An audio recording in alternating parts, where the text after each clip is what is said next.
నమస్తే అండి.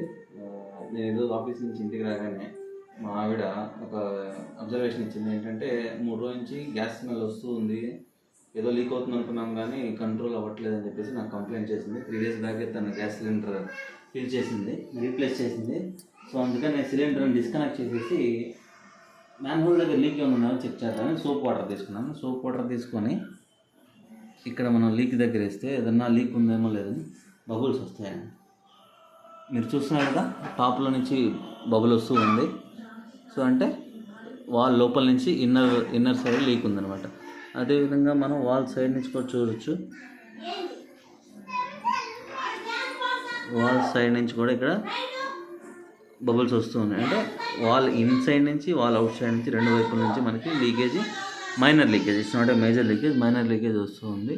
LPG related minor అయినా మేజర్ అయినా we have to take care utmost, లేదంటే టోటల్ ప్రాణాలకే ప్రమాదం వచ్చే ఛాన్స్ ఉందండి. చూసుకోండి, ఈ విధంగా మనం లీక్ని ఐడెంటిఫై చేయొచ్చు. కొంచెం సోప్ వాటర్ తీసుకొని డిస్టర్బ్ చేసేసి సోప్ ఫామ్ అవుతుంది.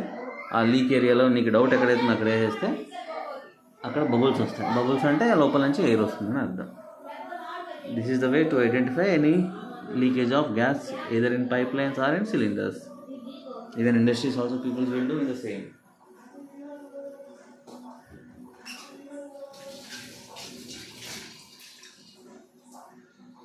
సో మీరు చూసారు కదా, అక్కడ టూ ఏరియాస్లో నుంచి లీక్ ఉందో. సో ఈ సిలిండర్ మనం ఇమీడియట్గా రిజెక్ట్ చేయాలి.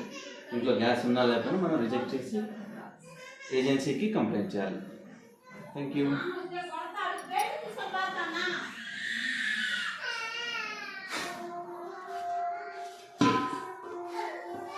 మీరు చూసారు కదండి, లోపల నుంచి లీక్ వస్తుంది.